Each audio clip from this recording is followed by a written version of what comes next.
욥기 35장이고요. 2절에서부터 8절까지 말씀입니다.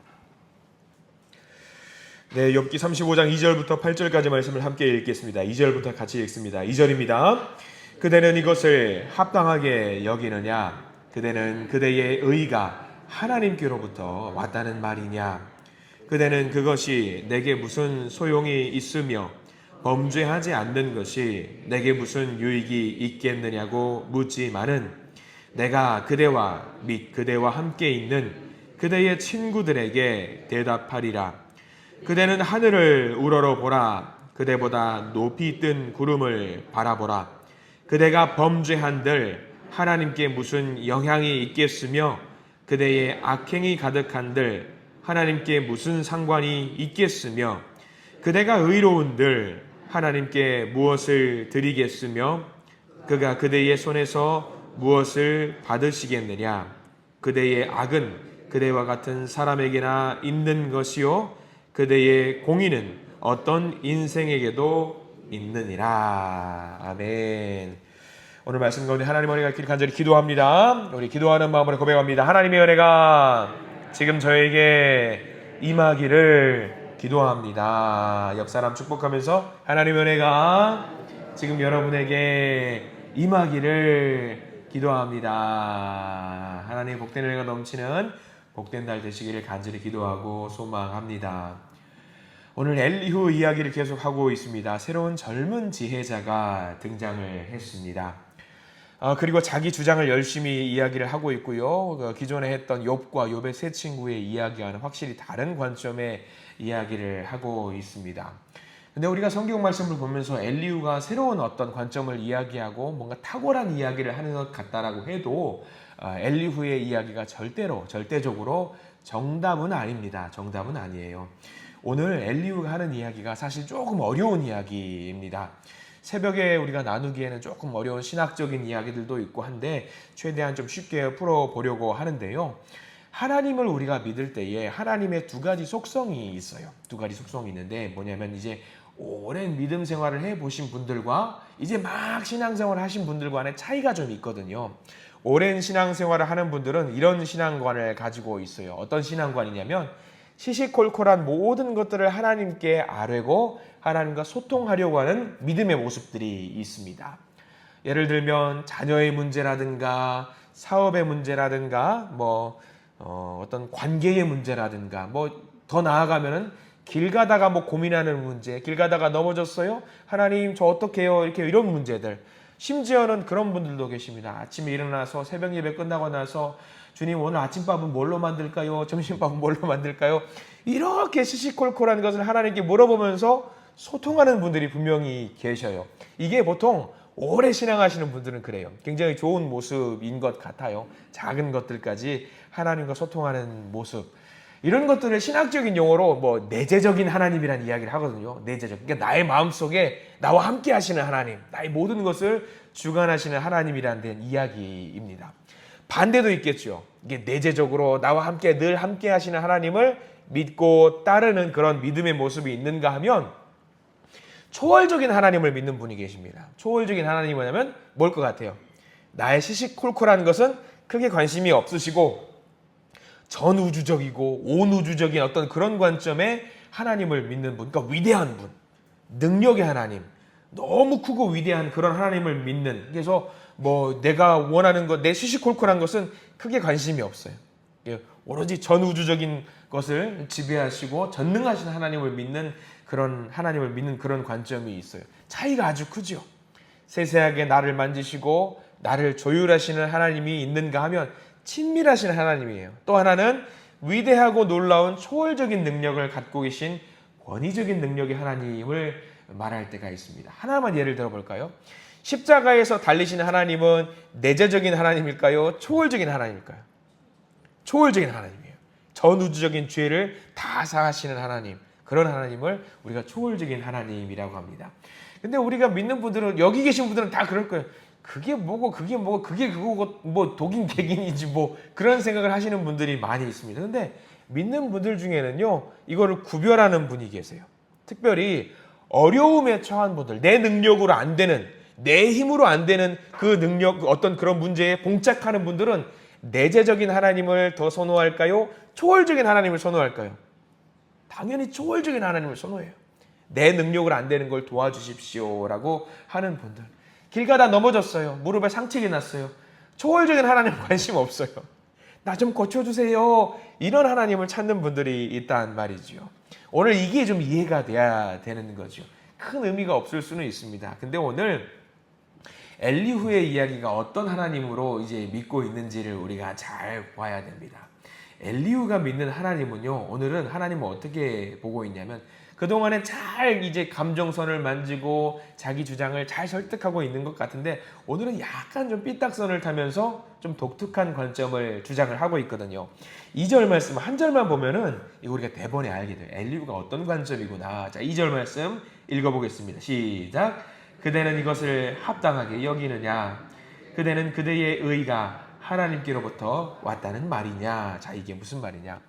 하나님께로부터 욥의 의로움이 왔다는 이야기냐? 욥, 당신이 지금 의롭다고 주장을 하고 있는데, 그러면 당신은 죄가 없다고 말을 하고 있는데, 그러면 당신의 모든 것들이 하나님으로부터 왔다는 말이냐? 하나님께서 당신을 의롭게 만들었다라는 이야기냐? 하나님이 그렇게 할 일이 없냐? 지금 그 이야기예요. 하나님 그렇게 할 일이 없냐? 하나님 갖고 와서 거기다 갖다 붙이지 말아라. 하나님 그렇게 한가한 분 아니다. 하나님은 어떤 분이냐면 초월적인 하나님이시다. 위대한 능력의 하나님이신데 거의 당신 그 시시콜콜한 문제까지 이렇게 돌보시겠느냐라고 지금 이야기를 하고 있는 겁니다. 그래서 5절 말씀과 6절 말씀 넘어가 보면은요, 조금 이해가 더 쉽습니다. 5절, 6절 읽어볼까요? 5절입니다. 그대는 하늘을 우러러보라. 그대보다 높이 뜬 구름을 바라보라. 그대가 범죄한들 하나님께 무슨 영광이 있겠으며, 그대의 악행이 가득한들 하나님께 무슨 상관이 있겠으며 라고 나와 있어요. 하늘 보라고 그래. 갑자기 하늘 바라보면은 뭐가 있냐면, 요즘 우리 날씨 좋잖아요. 구름 쳐다보라고 하지요. 하늘 보라고 하는 이유는 뭐냐면, 우리가 쳐다보고 있어도 멀리 떠 있는 구름이 어떻다는, 계속 흘러간다라는 거예요. 내 일거수일투족과 상관없이 구름은 계속 흘러간다. 그러면 그 구름보다 더 위대한 하나님은 어떤 분이시다? 우리의 작은 것 관심 없으시고 그냥 유유히 흘러가는 분이다. 하나님은 그런 분이다라고 지금 엘리후는 이야기를 하고 있는 거죠. 그래서 6절 말씀에는 당신이 악을 저질러도 크게 상관하지 않으신다. 7절 말씀은 당신이 선행을 해도 크게 상관없으시다. 그렇게 이야기를 하고 있는 것 같아요. 엘리후가 지금 조금 잘못 설명하고 있는 것 같죠. 사실 하나님은 위대하고 초월적인 분이 맞습니다. 사실입니다.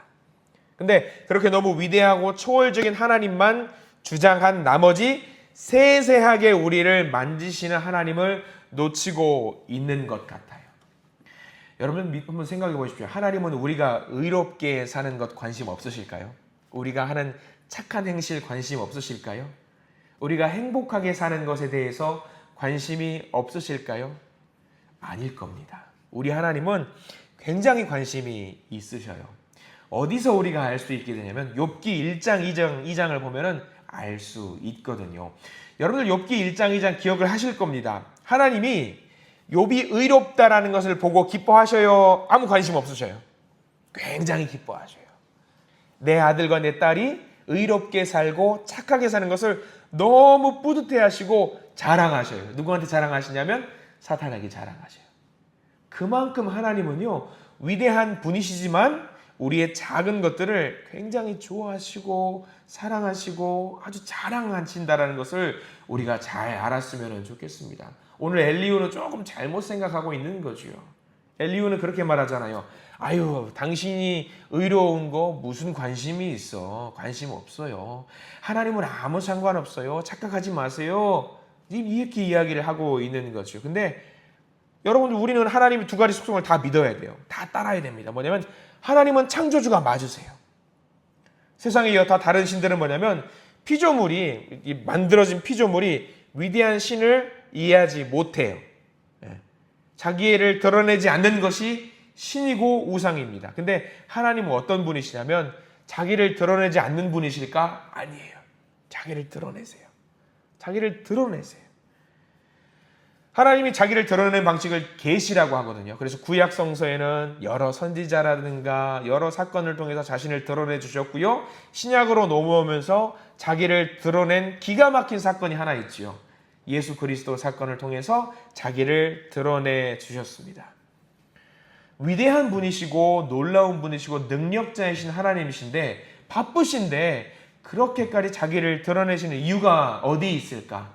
딱 하나입니다. 우리를 사랑하시기 때문에 자기를 드러내시는 겁니다. 엘리후의 말대로 하나님은 우리의 삶에 전혀 관심 없는 분이 아니세요. 굉장히 자기를 드러내는 것을 좋아하시는 분이 우리 하나님이십니다. 옆에다가 우리가 메모를 좀 해둘 수 있었으면 좋겠어요. 너무 멀리 있기 때문에 따로 찾아보지는 않겠습니다만 히브리서 1장 1절 3절 꼭 거기다가 메모를 해두시고 오늘 꼭 말씀 가운데 같이 묵상을 해보셨으면 좋겠습니다. 히브리서 1장 1절부터 3절까지 말씀 따로 보지는 않을 텐데요. 그 내용 가지고도 설교 몇 편을 쓰거든요. 왜냐하면 거기 나온 내용이 무엇이냐면 하나님께서 온 세상을 만드시고 위대하시고 놀라운 분이시고 우리와 비교할 수 없는 높은 차원의 분이시지만 팔짱을 딱 끼고 가만히 있으면서 자신을 드러내지 않으시고 그래 해봐, 너희들 마음대로 해봐, 나는 그냥 지켜보고만 있을게, 그런 분이 아니시라 우리의 삶의 작은 것들 하나하나까지도 관심을 갖고 있다는 내용이 나와요. 히브리서 1장에. 우리 하나님은 그런 분이시라는 거죠. 우리를 만드시고 우리를 세상 가운데 태초부터 계획을 하셨지만 우리가 살면서 우리가 어떻게 살아가는지 막 웃으면서 보시기도 하시고 때로는 슬퍼하시기도 하시면서 우리의 모든 것을 관심 갖는 분이 우리 하나님이라는 사실입니다. 여러분들 하나만 잠깐 팁을 알려드리자면 복음서에는 4개 복음서가 있어요. 사복음서라고 하잖아요. 마태복음의 특징이 뭐냐면요. 초월적인 왕 하나님을 드러내고 있어요. 마태복음은요. 마가복음은 어떤 것을 드러내니까? 초월적인 하나님을 드러낼까? 내재적인 하나님을 드러낼까? 마가복음의 주제는 그겁니다. 고난받은 종으로 이 땅에 오신 예수님. 그러면 초월성이에요? 내재성이에요? 내재성입니다. 누가복음 같은 경우는 뭐냐면요. 치료하러 오신 분이에요. 치유하러 오신 분이에요. 초월적인 하나님이 아니라 내재적인 하나님이에요. 요한복음은요. 왕이신 하나님. 전능자 하나님. 그걸 말합니다. 그러니까 사복음서도 균형 있게 2개는 초월적인 하나님을 드러내고 있고요. 또 2개는 내재적인 하나님을 드러내고 있어요. 그러니까 이게 뭘 말하는 거냐. 엘리후의 관점이 초월적인 하나님만을 봐서는 안 된다는 것을 우리에게 알려주고 있는 겁니다. 하나님은요. 위대한 분이시고 놀라운 능력이시지만 여전히 우리를 살피시고 우리를 지키시는 하나님이라는 것을 말해주고 있어요. 오늘 하루 우리가 살아갈 때도 마찬가지입니다. 위대한 하나님이 우리를 돌보고 있다는 것을 우리가 믿고 살아갔으면 좋겠습니다. 위대한 하나님이 우리의 하나님이라는 게 얼마나 감사한지 몰라요. 만약에 나의 시시콜콜하는 것만 지키시는 하나님이라고 한다면요, 우리가 하나님께 모든 것을 아뢰지 못해요. 왜냐하면 때로는 하나님이 나의 시시콜콜하는 것만 돌보시니까 큰 거는 못하실지도 몰라 라고 생각하시면요, 우리가 기도 못합니다. 근데 우리가 기도할 수 있는 이유는 뭐냐면요, 내 작은 것을, 내가 할 수 없는 것을 하나님께 내려놓을 때 하나님의 놀라운 능력으로 우리를 돌보시는구나라는 것을 믿는 거거든요. 이게 굉장히 중요합니다. 오늘 하루 살아갈 때에 우리의 능력으로 안 되는 것들이 너무나도 많을 겁니다. 근데 그 하나님이 나의 하나님이고 나의 작은 것까지도 돌보시고 나의 힘든 것, 내가 눈물 흘리는 것, 내가 웃는 것, 모든 것을 돌보시는 하나님이라는 사실을 우리가 믿을 때에 하나님은 우리의 모든 아픔들을 또 돌보시고 우리가 할 수 없는 것들을 만들어 가시는 하나님이라는 사실을 우리가 잘 믿었으면 좋겠습니다. 우리가 아까 찬양했습니다. 예배 전에 무슨 찬양한지 혹시 기억나시는 분? 거친 세상에서 실패하거든 그 손 못자국 만져라. 우리가 그 손의 못자국을 만질 수 있다는 것이 하나님은 멀리 있는 분이에요? 가까이 있는 분이에요? 가까이 있는 분이라는 걸 말해요. 그 손의 못자국을 만질 수 있다는 것은 내가 내 손을 뻗으면은 우리가 주님 손을 잡을 수 있다라는 것을 말합니다. 근데 우리가 가까이 계신 그 예수님의 손을 잡을 때에 어떤 일이 만들어지는지 아세요? 내가 가까이 있다라고 해서 그분은 나약하고 힘이 없는 분이라는 것을 말하는 게 아니라 내가 그 손을 잡을 때에 초월적인 능력을 갖고 계신 그 주님이 모든 것을 이루어내신다라는 것을 우리가 고백하는 거거든요. 우리가 살 때 그렇게 믿음 생활하면서 나아가야 됩니다. 주님의 손을 잡을 때에, 내 가까이 있는 그 주님의 손을 맞잡을 때에 우리 인생이 변화된다는 것을 내 신앙으로 고백하시는 우리 모든 성도님들 되시기를 간절히 축원합니다. 그분의 손을 잡을 때에 우리 인생이 변화됩니다. 왜냐하면 그분은 모든 능력을 갖고 있는 분이기 때문입니다. 마치 죽은 것 같은 우리 인생 다시 살아날 수 있습니다. 왜냐하면 그분은 가까이 계신 분이기도 하고 초월적인 능력을 갖고 계신 분이기도 하기 때문입니다. 그래서 오늘 우리가 기도할 때에 간절히 기도하는 가운데 주님 내 손 붙잡아 주십시오 기도하시고요. 내 손을 붙잡은 그 주님께 또 간절히 외치시기 바랍니다. 하나님 모든 것을 하실 수 있는 하나님이기 때문에 나의 모든 아픔과 나의 모든 고통과 나의 모든 좌절 절망 모든 것을 내려놓사오니 모든 능력의 주인이신 주님 이 모든 것을 주님 풀어주시옵소서. 그렇게 기도하실 수 있는 우리 모든 성도님들 되시기를 간절히 바라고요. 하나님의 능력으로 새로워지는 복된 하루가 되시기를 이 시간 간절히 축원합니다. 기도하겠습니다. 하나님 감사합니다. 엘리후는 초월적인 하나님만 강조합니다. 그래서 우리의 의로움과 우리가 착하게 하는 것들 모두 하나님은 크게 관심이 없는 것처럼 말합니다. 그런데 우리 하나님은 꼭 그런 분만은 아니라는 것을 우리가 알고 있습니다. 하나님은 우리를 사랑하시고 우리에게 그 자신을 보여주셨습니다. 그래서 그 하나님의 손길을 이 시간 우리가 다시 느끼고자 합니다. 어렵고 힘들고 험난한 인생 예수님 오셔서 우리와 함께해 주시옵소서. 우리의 막막한 현실, 우리의 힘으로 할 수 없는 현실을 이겨낼 수 있도록 우리와 함께해 주시옵소서. 하나님께서 우리를 사랑하셔서 우리에게 오신 것을 기억하게 하시고 감사하게 하시옵소서. 주여 우리를 사랑하시는 주님을 바라보는 믿음의 눈이 더욱 활짝 열리는 복된 날이 되게 해주시고 이 날 속에 우리가 할 수 없는 모든 것 내려놓을 때 주님께서 하셨다라고 고백하는 감사의 간증이 넘치는 복된 날이 되게 해 주시옵소서. 예수 그리스도 이름으로 간절히 기도드립니다. 아멘.